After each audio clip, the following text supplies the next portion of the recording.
Sis, let me ask you something, and I don't want you to answer quickly. I want you to really think about it. Have you ever felt like you were deeply loved, but somehow at the same time, you always ended up empty? Like, people come to you when they are overwhelmed, when they are confused, when they are breaking, and you show up. You listen, you carry them, you give your time, your energy, your heart. And in those moments, it feels like love. It feels meaningful. It even feels like purpose. But then, when you are the one who is tired, when you are the one who needs someone to sit with you, to listen to you, to notice you, everywhere becomes quiet. No calls, no checking in, no real presence. And you sit there wondering, maybe I'm expecting too much. Maybe this is just what love looks like. But what if it's not? What if what you've been calling love is actually something else? What if it's just need? We were taught so many things about love growing up. Love sacrifices, love gives, love endures. And yes, those things are true. But nobody really sat us down to explain the difference between loving people and losing yourself trying to be everything for them. Nobody told us that you can be deeply needed and still not be truly loved. Let me tell you a story. There was a woman named Mara. She lived in a quiet place where everyone knew everyone. The kind of place where news travels fast, where people notice when your door stays closed longer than usual, and where being known feels like being seen. Mara was known, not because she was wealthy, not because she held any position of power, but because she was always there. If someone had a problem, Mara showed up. If someone was overwhelmed, Mara listened. If someone was in need, Mara gave. She had this way of making people feel safe, like they could rest around her, like they didn't have to pretend. And people loved that about her. They praised her. They called her kind. They said things like, "You have such a beautiful heart," and "God really blessed you with this gift." And Mara believed them. Because every time she helped someone, she felt something settle inside her. It felt right. It felt like she was doing what she was created to do. It felt like purpose. But slowly, without realizing it, something else was happening. Mara was becoming the place where everyone emptied themselves, but she had nowhere to be filled. She had a husband, a good man in many ways, but his goodness was inconsistent. When life was going well, he was warm, attentive, present. He would laugh with her, talk with her, notice her. But when life became difficult, when work slowed down, when pressure increased, he withdrew. He became quiet, distant, present in body, but not in heart. Mara adjusted. She always adjusted. She learned how to read his silence. She learned how to meet his needs without him saying a word. She would bring him tea, sit beside him, try to ease whatever weight he was carrying. And when he eventually came back to himself, when things improved and he became warm again, she told herself, "This is love. This is just how love works." She had a friend, too, someone she had known for years. They laughed together, shared memories, had history. But there was a pattern. Her friend always came when things were falling apart. Always. When there was a problem, when there was confusion, when there was emotional chaos, she ran to Mara. And Mara received her. She listened for hours. She comforted her. She gave advice. She prayed for her. She poured and poured and poured. And after every visit, her friend would leave feeling lighter. But Mara would sit in silence afterward, feeling heavy, drained, tired in a way sleep couldn't fix. Still, she told herself, this is friendship. There was also a young boy, not her child, but someone she cared deeply about. He didn't have much guidance, didn't have stability, and Mara stepped in. She supported him, she guided him, she helped him when he needed money, She encouraged him when he felt lost. He told her once, "You're like a mother to me." And those words, they filled something deep inside her. They made all the giving feel worth it. But what she didn't notice was that she was slowly disappearing. She wasn't taking care of herself anymore.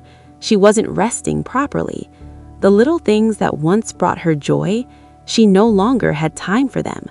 Even her own small space, her own life was being neglected. Then one day, everything stopped. Mara fell sick. It wasn't something dramatic, not life-threatening, but it was enough to slow her down completely, enough to keep her in bed, enough to make her unable to be there for anyone. For the first time in a long time, Mara had nothing to give. And so, she waited. Surely the people she had poured into would come. Surely the love she had given would return. Days passed. Her husband tried in his own way, but it felt forced, unnatural. He wasn't used to being the one who carried things, and slowly his discomfort became visible. Her friend came once, spoke mostly about her own issues, left quickly. The young boy didn't come at all, and in that quiet, something shifted, not loudly, not dramatically, just a deep, undeniable realization. All the noise had stopped, and in the silence, truth became clear. She began to think about every time she showed up, every time she gave, every time she chose others over herself, and one question sat in her heart: when I needed them, where were they? And the answer was painful, not because they were bad people, but because she finally saw something she had been avoiding. She had been needed, but she had not been loved. And there is a difference. Being loved means someone sees you, even when you have nothing to offer. Being needed means someone sees what you can do and comes to you for that. And if you are always giving, always fixing, always available, people can become comfortable receiving from you without ever thinking about you, not out of wickedness, but out of habit. And the truth is, if you never create space for people to show up for you, they never will, because you have trained them not to. Mara didn't become bitter. She didn't become cold, but she became aware. And that awareness changed everything. When she got better, she didn't go back to life the same way. She didn't rush to fill every need. She didn't jump at every call. She paused. She started asking herself questions she had never asked before. Do I actually have the capacity for this? Am I doing this from love or from fear of being seen as selfish? Am I showing up because I want to or because I feel I have to? And for the first time, she started choosing herself, not in a selfish way, but in an honest way. She started taking care of her own life again, her own heart, her own needs, and something interesting happened. Some people became uncomfortable because they were used to the old version of her, the always available version, the never says no version. But something else happened too. The right people adjusted. They leaned in. They started asking questions. They started showing up, because now there was space for real relationship. And this is where it becomes spiritual, sis.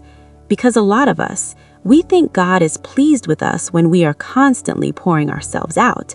But God never asked you to destroy yourself to prove love. Even Jesus rested. Even Jesus withdrew. Even Jesus did not respond to every need. So why do you feel like you have to? Why do you feel guilty for saying no? Why do you feel like your value is in how much you can give? That is not God. That is pressure. That is conditioning. That is identity confusion. Because when you truly understand who you are in God, you will stop trying to earn your place in people's lives by overgiving. You will realize that you are already loved, already chosen, already valuable, not because of what you do, but because of who you are. And when that truth settles in your heart, you start loving differently. You still give, you still care, you still show up, but you don't disappear in the process. You don't abandon yourself. You don't ignore your own needs. You love from fullness, and that kind of love is healthy. That kind of love is sustainable. That kind of love reflects God.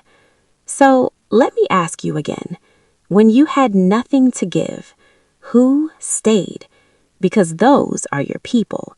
And if that question is hard to answer, then maybe this is your moment to pause, your moment to reflect, your moment to realign.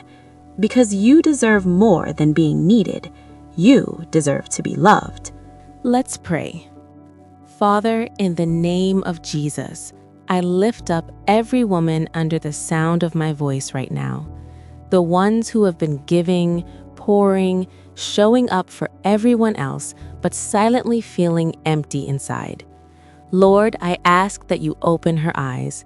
Let her see herself the way you see her, not as someone to be used, not as someone to be drained, but as your daughter, loved, chosen, valuable. Teach her to set boundaries without guilt. Teach her to discern between real love and emotional dependence. Heal every place where she felt abandoned after giving her all. Restore her strength, Lord. Restore her joy. Restore her identity. Let her no longer seek validation through being needed, but let her rest in the truth that she is already loved by you. In Jesus' name, amen. Sis, you are not too much. You were just giving yourself to people who didn't know how to hold you properly. From today, choose yourself, the same way God has already chosen you, and watch your life begin to change.